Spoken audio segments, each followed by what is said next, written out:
Bonk. Hey guys, how's it going? My name is Jugs, and today we're going to be going over the Shortstop. It's going to be a quick video. I don't have too much good to say about this gun, so sorry to all the Shortstop people out there.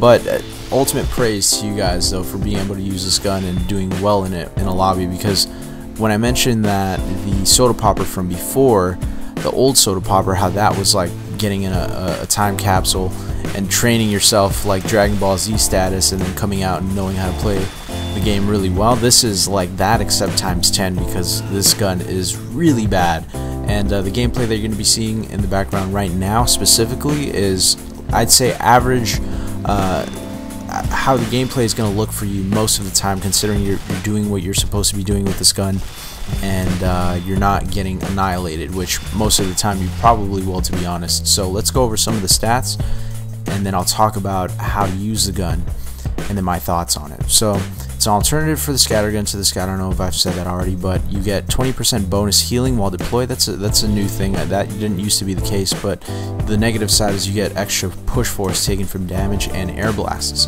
which is a big deal considering that the gun already is a huge disadvantage in and of itself. But I'm running the Mad Milk setup, which I think is probably one of the better ways to use the gun, just because you're not really going to be doing too much for yourself with this setup, so you might as well be doing as much as you can for your team with the Mad Milk. So this footage in the background is like probably the best that I've ever done with this weapon, and this was me taking my own advice on how to use the gun. So the strategy for this gun, you're going to lower your sensitivity, make sure that it's even lower than normal, because you're not going to be turning around too often other than to check yourself for spies. You're not going to be putting yourself in the fray and then, you know, turning around getting crazy kills. You're pretty much just going to be looking forward and shifting left to right to shoot whoever's in front of you. You also want to lower your sensitivity to keep a steady beat on whoever you're shooting, because it is a rapid fire gun that shoots in 4 bursts, and you're not really going to kill people in one clip. It's usually you're going to have to reload before you can even kill one person, even if you hit all your shots, which is one of the huge negatives of this gun, having to reload. So you're going to want to stay mid-range to mid-long range.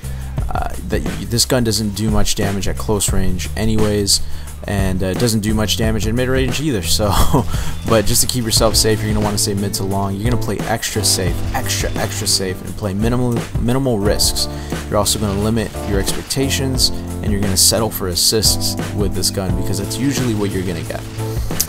Limit yourself to killing spies and medics and unsuspecting snipers mainly, although this does change the matchup a little bit. You actually can contest with soldiers in a mid to long range situation with because you can dodge their shots and then also, you know, put a little bit of damage into them, although if anybody else comes into play, you're probably going to die. So that's pretty much it. I have no other advice on the weapon, and I'm pretty much just going to give you my thoughts on it now. The gun itself, my opinion, this is completely biased, so keep that in mind. It's bad. It's too wasteful on ammo, poor range and damage, it sacrifices your side ammo, and in no situation does it outperform the scatter gun, be that close range to mid to long range, etc., etc. The scatter gun does decent damage at mid range. There's really no point.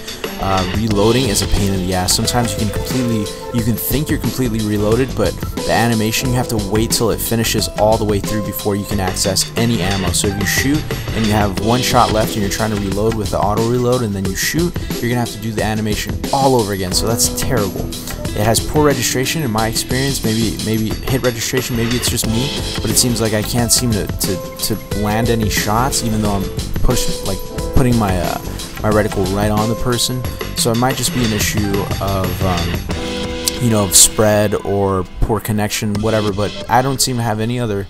I don't seem to have this issue with any other gun besides the Shortstop, and it changes the basic fundamental dynamic of the scout. I think the scout is meant to flank, to come up from behind, to pick people off in 1-versus-1 situations and do a lot of damage close range and leave.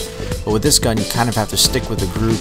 You kind of have to just put shots on people and then run away and then heal and then constantly rinse and repeat. If you're ever cornered, you're usually going to die, because even a spy really with decent aim can kill you with the enforcer or the ambassador or whatever gun, because they pretty much have the same situation as you do with your primary weapon, and that's your side weapon. So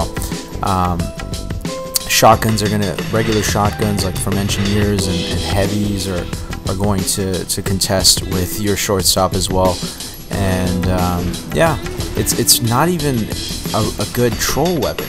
You know, you'd think in some games it's fun to use a really bad weapon, because whenever you kill somebody, it's kind of like shoving in their face that you know you were able to kill them with a bad weapon, because it doesn't have that effect. Mainly because this gun used to be, a lot of people considered overpowered, because you used to be able to put shots on people, did more damage. I think it had more range, and the reload was really lightning fast, so you could just spam and then reload and spam again. But even then, I still think the scatter gun was slightly better than this gun. And yeah, those are pretty much my thoughts on the gun. I honestly think that if you really like not winning, and you really like doing poorly on an average basis, then this is probably the gun for you. Or if you're looking for an extra challenge, if you're just like a god at Scout, even better than me, which isn't saying too much at the moment, then you probably want to pick this gun up and give yourself the extra challenge. But other than that, I'd highly recommend sticking to the scatter gun or even the soda popper. I think the soda popper now, the new soda popper, is more fun than this gun for sure, and the Force of Nature. Other than that, just the Babyface Blaster is a great side grade to the scatter gun if you know how to use it properly. But this is, in my opinion, a direct downgrade. So those are my thoughts on the gun. Don't mean to offend anybody or make anybody mad if this is your favorite gun. More props to you for being able to use this gun and do really well with it, because I sure as hell was not able to.